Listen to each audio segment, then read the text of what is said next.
하나님 아버지와 그리스도 예수 우리 주께로부터 은혜와 긍휼과 평강이 넘치기를 간절히 축원합니다. 오늘은 어린이 주일이라서 오늘 또 이 헌금송도 아주 특별하게 이 순서를 마련을 했는데, 우리 어린이들이 우리나라에서 또 우리 교회에서 행복해졌으면 좋겠습니다. 그리고 이 어린이들이 말씀으로 잘 성장해서 우리 하나님께 영광 돌리고 또 하나님 나라를 위해서 소중한 일꾼이 되기를 간절히 축원합니다. 여러분들의 각 가정의 어린이들이 분명히 그렇게 성장될 줄 믿습니다. 우리는 계속해서 디모데전서 5장 1절에서 6장 2절 사이에 있는 말씀을 보고 있습니다. 이 말씀들은 어떻게 목회자로서 성도들을 대해야 할지, 각계각층에 있는 성도들을 바르게 대함으로써 이단들을 막아낼 수 있을 것이다 라는 바울의 바람을 담고 있다 보면 되겠습니다. 지난 주일에는 5장 3절부터 8절까지 말씀을 드렸죠. 여기서 핵심 구절은 3절입니다. 자, 3절 말씀 한번 읽겠습니다. 시작. 네, 과부를 어떻게 해야 된다고요? 존대해야 된다라고 말합니다. 존대라는 말은 존경한다, 가치 있는 존재로 대한다라는 의미입니다. 세상에서는 과부와 같이 연약한 사람들은 존대하지 않죠. 그들은 인생의 패배자로 마치 생각하는 경우들도 있습니다. 그러나 교회에서는 다릅니다. 그런 분들을 존경해야 되고, 그렇게 연약한 분들을 가치 있는 존재로 대해줘야 된다라고 그렇게 말합니다. 왜냐하면 하나님께서 그들을 귀중하게 여기셨기 때문에 우리도 역시 그들을 귀중하게 되어야 되는 것입니다. 도대체 어떻게 존대해야 될까요? 구체적으로 4절 말씀, 자, 4절 말씀 여러분이 또 읽겠습니다. 시작.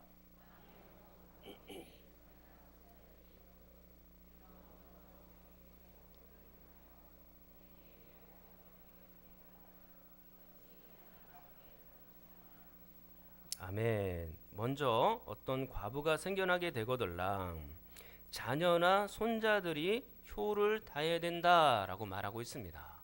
십계명 중에도 내 부모를 공경하라 그렇게 되어 있지 않습니까? 부모님을 공경하는 것은 자신을 위한 일이기도 해요. 왜냐하면 4절 뒷부분에 보면 이것이 하나님 앞에 받으실 만한 것이기 때문에 그런 것입니다. 하나님이 다 기억하고 계시고 하나님이 그 효도와 공경하는 것들을 받고 있기 때문에 너희들은 효도를 하는 것이 마땅하다. 그리고 그것이 우리에게 매우 유익한 일이다 라고 말해놓고 있는 겁니다. 그러면 과부가 되었으면 어떻게 살아가야 될까요? 그게 바로 5절 6절에 나타나 있습니다. 첫 번째, 참 과부로서 외로운 자는 하나님께 소망을 두고, 두 번째, 주야로 항상 간구와 기도를 하고, 6절 세 번째, 향락을 좋아하지 않고 사는 것입니다. 핵심 구절은 하나님께 소망을 두는 것이죠. 하나님께 소망을 두면 당연히 하나님 앞에 주야로 기도하게 되어 있고, 당연히 향락을 끊게 되어 있는 것입니다. 누가복음 18장에 보면 한 과부가 나옵니다. 이 과부는 의지할 곳이 없는 사람이었어요. 그래가지고 자신이 어려운 점이 생겨나게 됐는데, 그 어려운 일들을 호소하기 위해서 재판관을 날마다 찾아갔던 것입니다. 재판관에게 자신의 이 억울함을 풀어달라고 계속 번거롭게 했습니다. 이 재판관이 어쩔 수 없이 그 과부의 송사를 들어줄 수밖에 없는 그런 입장이 된 거죠.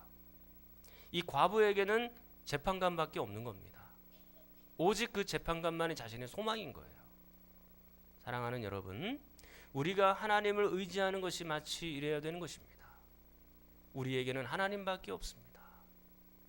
우리들 중에 혹시 어렵고 힘든 과정을 통과하는 분이 있습니까? 하나님을 소망하고 하나님만 의지하며 살아갈 수 있기를 간절히 축원합니다. 그게 우리 성도의 모습인 거예요. 힘들고 외로울 때 하나님을 의지하고, 하나님밖에 없습니다. 하나님만이 나의 참 소망입니다. 내가 의지할 분은 오직 하나님밖에 안 계시는 거 하나님 아시죠? 자꾸 하나님 앞에 나와서 기도하고 주야로 엎드리고 하나님만 바라보는 거예요. 그게 바로 성도의 모습인 것이죠. 자, 이제 오늘은 9절부터 10절 두 절 말씀을 통하여 참 과부의 명단에 올라야 될 사람이 누구인가라는 것을 생각해 보도록 하겠습니다. 이 참 과부 명단에 올린 이유는 아마도 교회에서 혜택을 주기 위한 것으로 그렇게 생각해 볼 수 있습니다. 먼저 1차로는 자녀나 손주들이 그 어머니를 잘 복양을 해야 되겠죠. 그리고 두 번째로는 그것도 저것도 안 되면 교회에서 일정한 혜택을 주도록, 그리고 조금이라도 도움을 줄 수 있도록 그렇게 명단에 올리라고 얘기하고 있는 것 같습니다. 지난 주일에 참과부는 남편을 잃어버리고 경제력을 잃어버린 그런 여자를 말씀을 드렸습니다만, 요것도 사실은 조금 부족합니다. 그래서 좀 더 세밀하게 참과부 명단에 올릴 자가 누구인가, 그것을 9절 10절에서 말씀해 놓고 있는 겁니다. 자, 이제 과부의 명단에 올릴 자, 첫 번째 어떤 사람을 올려야 되냐? 9절에 보면 나이가 60이 덜 되지 아니하고 그랬습니다. 이 복잡하게 말이 되어 있지만 60세가 커트라인이다, 그건 겁니다. 오늘날의 한국 사람들의 평균 나이가요, 남자들은 77세, 여자들은 84세, 평균 수명이 그렇습니다. 그런데 재미있는 통계가 있는데요, 이 남편들은 아내가 있어야 오래 산대요. 근데 아내들은요, 남편이 없어야 오래 산답니다. 그러니까 이 남자들이 굉장히 잘못하고 있나 봐요. 우리가 뭔가 맞는 얘기인 것 같기도 해요. 남편이 없으면 편안하죠. 자, 근데 오늘날의 남자나 여자나 뭐 77세, 84세면 굉장히 오래 사시는 거죠. 근데 예수님 당시에는 사람들의 평균 수명이 그렇게 길지 않았어요. 통계마다 다 차이가 있어서 여러분들이 정확하게 찝어서 말씀드리기는 어렵지만, 그래도 대체로 보면 그들의 평균 수명은 35세에서 50세, 아무리 많이 살아도 한 50세 정도, 그 정도가 평균 나이였다라는 것입니다. 그러면 오늘 이 60세를 살았던 사람은 오래 산 게요, 적게 산 거예요? 오래 산 거죠. 그러니까 오래 살았으니까 이제 몸도 힘들고 지치고, 그리고 경제력도 많이 잃어버린 상태이기 때문에 이런 분들을 과부의 명단에 올려라, 그렇게 얘기하는 겁니다. 자, 그리고 나서 두 번째, 과부의 명부에 올릴 자는 누구인가요? 9절 중반쯤에 보니까 한 남편의 아내였던 자, 그렇게 얘기하고 있죠. 그러니까 결혼을 했으면 그 한 남자에게만 충실했던 여자, 이것저것 눈 돌리지 않고 그 결혼한 남편에게 순종을 다했던 그 여자, 그 여자를 과부의 명부에 올리라 라고 얘기합니다. 근데 어떤 학자들은 재혼한 사람은 안 된다, 그렇게 얘기하는 사람도 있거든요. 그러면 남편이 이제 두 사람이었으니까, 여긴 지금 한 남편의 아내잖아요. 근데 남편이 재혼한 남편, 그 전에 남편 두 사람이니까 안 된다, 그런 학자도 있었는데, 그런 것들은 사실 우리가 조금 여기서 받아들이기가 어려운 게 14절 때문에 그렇습니다. 그러므로 젊은이는 시집가서, 이 젊은이가 젊은 과부를 얘기하는 거예요. 젊은 과부는 시집가서 아이도 낳고 집도 다스리고 그렇게 살라는 겁니다. 그리고 나서 나중에 또 남편을 잃어버려서 과부가 되었을 때 그들은 또 어떻게 됩니까? 역시 도움을 주어야 될 대상인 것이죠. 그렇기 때문에 오늘 이 9절 중반쯤에 있는 한 남편의 아내였던 자, 이것은요, 하나님의 말씀으로 서약을 한 그 결혼한 상대방을 위해서 최선을 다해서 충실하게 행했던 여자, 그것을 말하고 있다라고 생각하면 될 것 같습니다. 그리고 나서 과부의 명부에 올릴 자, 세 번째 10절 말씀이거든요. 자, 10절에서는 선한 행실의 증거가 있어야 된다라고 말합니다. 이 과부는요, 이 선한 행실의 증거, 이것은 과거의 모습이에요. 지금 5장 5절로 6절은요, 이것은 미래의 모습이거든요. 과부가 되었을 때 너는 앞으로 미래적으로 이렇게 살아야 된다라고 우리에게 권면하고 있는 거죠. 그런데 지금 이 10절의 말씀 있는 선한 행실의 증거, 이것은 뭐예요? 과거의 삶을 얘기하는 것입니다. 과거에 당신이 남편이 있고 그나마 경제력이 좀 있었을 때, 그때에 이런 선한 행실을 가지고 있었어야 이런 과부의 명부에 올릴 수 있습니다 라고 말하는 거죠. 그러니까 평소의 삶이 이렇게 선한 행실로 이 과부가 있어야 되는 겁니다. 구체적으로 자, 어떤 선한 행실이 있어야 되냐? 10절 계속해서 보시면 첫째로 자녀를 잘 양육해야 된다라고 그렇게 말하고 있는 겁니다. 여러분, 오늘은 어린이 주일이니까 자녀 교육에 있어서 가장 시급하고 가장 중요한 것은 무엇일까요? 저는 주저없이 신명기 6장 4절 이하에 있는 말씀을 권해드리고 싶습니다. 자, 한번 성경을 찾아볼까요? 신명기 6장. 자, 우리 구약 성경입니다. 신명기 6장 271쪽. 신명기 6장 271쪽. 신명기 6장 4절 이하입니다. 271쪽 신명기 6장 창세기, 출애굽기, 레위기, 민수기, 신명기 그렇습니다. 신명기 6장 6절로 신명기 6장 4절부터 보겠습니다. 신명기 6장 4절. 자, 우리의 자녀에게 가장 시급하게 가장 우선적으로 가르쳐야 될 것이 무엇인가? 4절 보시면 이스라엘아 들으라 우리 하나님 여호와는 오직 유일한 여호와이시니 너는 마음을 다하고 뜻을 다하고 힘을 다하여 내 하나님 여호와를 사랑하라. 오늘 내가 네게 명하는 이 말씀을 너는 마음에 좀 새겨라. 그리고 나서 7절. 자, 여러분이 한번 읽겠습니다. 시작.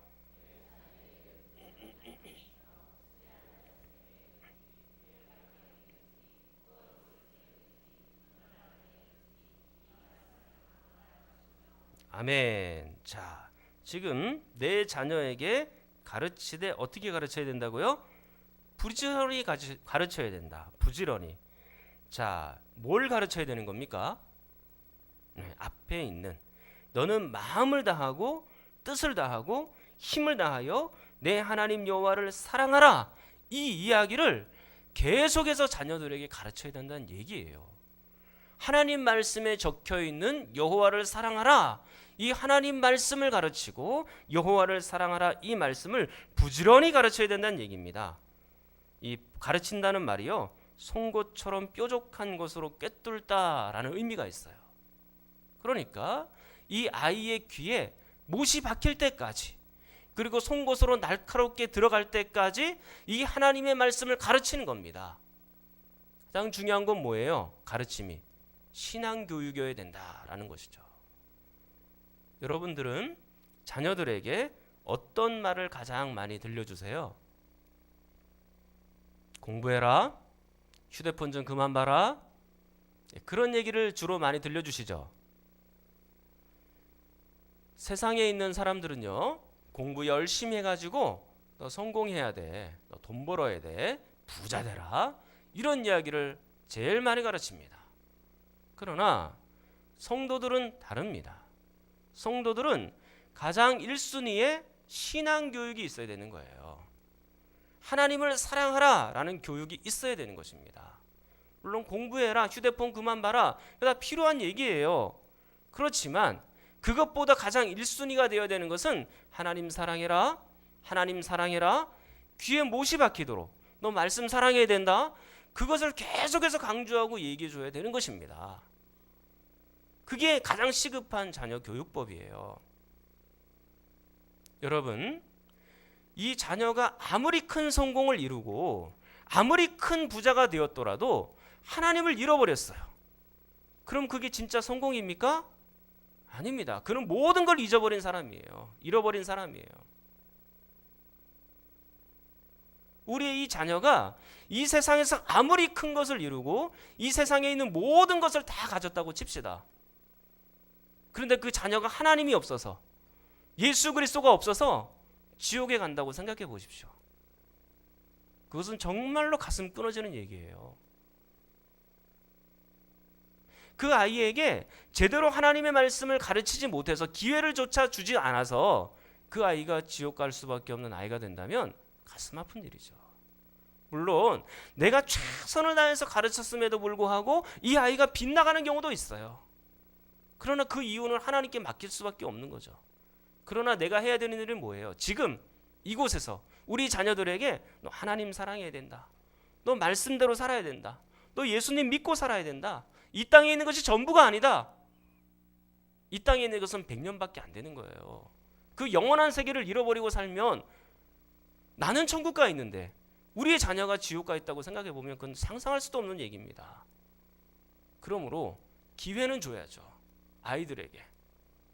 그리고 그 아이들이 내 품을 떠나가게 될 때까지 계속해서 하나님의 말씀으로 성장하도록, 하나님을 사랑하도록 그렇게 강조하고 얘기해야 되는 겁니다.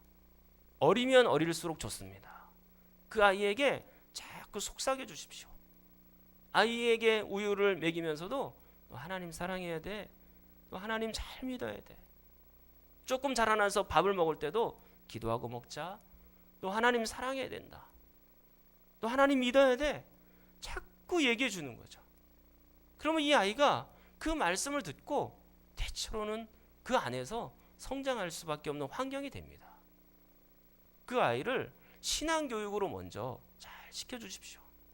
그게 우리 부모님들이 해야 되는 일이에요. 자, 과부는 이렇게 자녀를 잘 양육해야 명단에 올라갈 수 있었어요. 자, 그리고 나서 두 번째 봅시다. 선한 행실의 증거. 두 번째는 뭐가 나옵니까? 10절에 나그네를 대접하며 그랬죠. 이것은요, 제가 3장 2절을 할 때 이미 여러분들에게 설교를 했어요. 그렇기 때문에 더 깊게 설교는 안 하고요. 요약해서 말씀드리면 형제를 사랑하십시오. 그렇게 말씀드리겠습니다. 그리고 나서 세 번째로 선한 행실의 증거 뭐가 되어 있습니까? 성도들의 발을 씻으며 그렇게 되어 있죠. 오늘날에는 우리가 운동화도 신고 또 구두도 신고 그렇게 살아가지만 예수님 당시에 중동 지방에서는요 샌들을 신고 살았어요. 그 중동 지방이 사막지대고 퍼석퍼석하잖아요. 그러면 샌들 신고 다니면 이 발에 이 먼지가 꽉 끼겠죠. 외출해서 돌아오면 그들이 하는 일은 손 씻고 발 씻는 일이에요. 그런데 발을 씻을 때에 그 발을 씻어주는 사람이 혹시 있다면 그 사람은 종이 그렇게 하는 겁니다. 근데 발을 씻는 것도 종이 하되 그냥 유대인 종들은 하지 않았어요. 이방인 종이 했습니다. 그만큼 발을 씻는 일은 천한 사람이 하는 일이었어요. 그런데 오늘 이 여자에게 뭘 요구하고 있어요? 성도들의 발을 씻어주어라. 그렇게 요구하고 있습니다. 이게 어떤 의미일까요? 우리가 이 발을 씻는 장면을 보면 어떤 성경의 한 말씀이 생각이 날 겁니다. 어떤 장면이 생각이 납니까? 그렇죠. 예수님께서 제자들의 발을 씻는 장면이 나오죠. 예수님이 십자가에서 달려 돌아가시기 전에 제자들을 쫙 불러놓고 옆구리에 수건을 차시고 제자들의 발을 쫙 씻겨주고 계셨습니다. 근데 씻으려고 하는데 제자들이 아유 안 해요 예수님 왜 이러세요? 왜 그랬어요? 그 제자들은 유대인들은 알고 있었던 거예요. 아 이거는 천한 사람들만 하는 일인데 이방인 종들만 하는 일인데 예수님이 나에게 이런 일을 행할 수는 없다라고 생각을 한 거죠. 그러니까 처음엔 말렸죠. 안 하겠다고 막 그랬습니다. 예수님은 그 발을 다 씻어주셨죠. 여러분 그곳에 있는 말씀의 의미가 그 예수님의 행동의 의미가 여러 가지가 있지만 오늘 이 말씀과 함께 같이 매치해서 생각을 해보면 바로 이겁니다. 종으로서 겸손하게 섬기십시오. 그겁니다. 성도들의 발을 씻는다는 것은 겸손하게 종으로서 섬긴다라는 의미가 있는 겁니다. 예수님은 우리의 주님이세요. 주님이라는 말은 어떤 의미입니까? 우리의 주인이란 얘기죠. 내 인생의 주인, 나의 영혼의 주인, 내 몸의 주인, 나의 주인은 예수님이에요. 그럼 우리는 예수님의 어떤 존재입니까? 종이란 얘기입니다. 그런데 그 주인 대신 예수님께서 종의 발을 다 씻어주셨어요. 이방인 종들만 씻을 수 있는 그 천한 일들을 그 주인 대신 예수님이 했다는 일은 정말로 일어날서는 안 되는 일이거든요. 일어날 수도 없는 일이었습니다. 그런데 예수님이 그 일을 하신 겁니다. 그렇다면 우리는 어떻게 해야 되겠습니까? 예수님처럼 서로 다른 사람의 발을 씻어주고 종처럼 겸손하게 섬기는 일이 필요한 거예요. 교회 안에서 자기 주장 너무 강하게 하지 말고 교회 안에서 너무 그렇게 큰 소리 치면서 살지 마십시오. 밖에서는 꼼짝도 못하는 분들이 교회 와가지고는 그저 큰 소리 치시고 그렇게 하면 안 되죠. 겸손해야 되는 겁니다. 세상 사람들은 사장님이나 임원들이 위해서 군림하죠. 그리고 있는 사람이 없는 사람 위에 군림하면 그렇게 삽니다. 그러나 교회 안에서는 달라요. 여러분 높아지고 싶으세요? 낮아지십시오. 존경받고 싶으십니까? 낮아져야 됩니다. 겸손해야 됩니다. 그게 바로 우리가 해야 되는 일이에요. 여러분들이 사장님일 수 있어요. 그리고 여러분들이 임원쯤 되는 간부일 수도 있습니다. 그렇다고 자신의 그 부하들을 종처럼 부리지 마세요. 동력자입니다. 겸손하게 하셔야 됩니다. 겸손하게 그 부하들을 잘 대우해 주다가 그리고 다시 교회로 들어오는 거예요. 그리고 교회에서 또 겸손을 배우는 겁니다. 교회 안에 같은 성도라면 모두가 잘난 사람도 없고 높은 사람도 없어요. 모두가 다 평균입니다. 모두가 다 형제고 자매인 거예요. 모두가 다 한 형제 자매로서 서로 겸손을 배워가고 그리고 서로 겸손하게 남의 발을 씻어주는 겁니다. 그렇게 살다가 또 밖으로 나가서 사람들에게 겸손하게 행하는 것이죠. 교회 안에서 겸손을 못 배운 사람은 밖에 나가서도 겸손하게 살 확률이 매우 적죠. 자기가 힘이 없으니까 밖에서 그냥 참는 것 뿐이에요. 사랑하는 성도 여러분, 겸손하게 남의 발을 씻고 종으로 섬기는 모습은 주님께서 가장 원하시는 삶 중에 하나입니다. 제가 겸손에 대해서 얼마나 여러분들에게 많이 설명을 드렸습니까?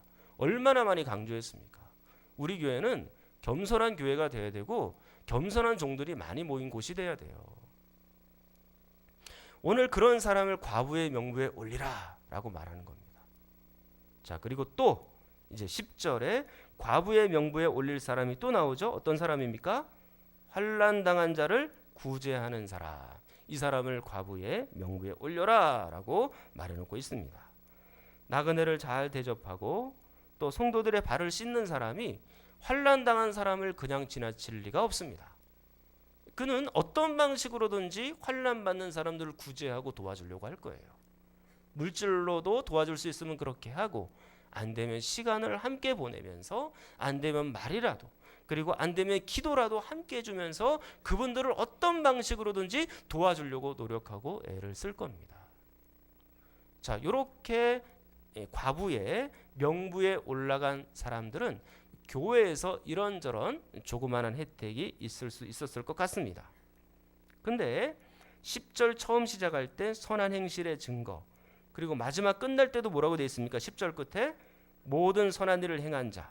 그러니까 선한 행실, 선한 일을 행한 자 두 번 처음과 마지막에 반복되고 있으니까 하나님께서 우리에게 선한 일을 얼마나 하기를 원하시는지 알 수가 있죠. 자, 그렇기 때문에 우리 교회 표어가 뭡니까? 올해 표어가. 자, 옆에 현수막을 보고 한번 읽어주세요. 자, 옆에 현수막 있죠? 자, 시작. 이제 제가 신방 가면 여러분들 다 대답하셔야 되는 겁니다. 제가 여러 번 물어보거든요. 신방 가서 계속 물어보는데 반쯤은 아시고 반쯤은 또 모르세요. 그러니까 이번에 지금 제가 또 물어보니까 이번에 딱 대답을 하시면 됩니다. 그러니까 하나님께서 우리가 선한 일을 하기를 그렇게 원하시는 거예요. 착한 일을 하기를 원하시는 겁니다. 이거는 박애주의 정신으로 그리고 나의 의지로 하는 게 아니고요. 하나님을 사랑하는 마음으로 선한 일꾼이 되었으면 좋겠다. 그리고 하나님 말씀 속에 선한 일꾼이 되어라. 그렇게 말씀되어 있으니까 그 말씀 앞에 나는 순종하자. 그런 마음으로 선한 일꾼이 되어가는 거예요. 이런 선한 행실이 있을 때 이 과부를 명부에 올리도록 그렇게 되어 있는 겁니다.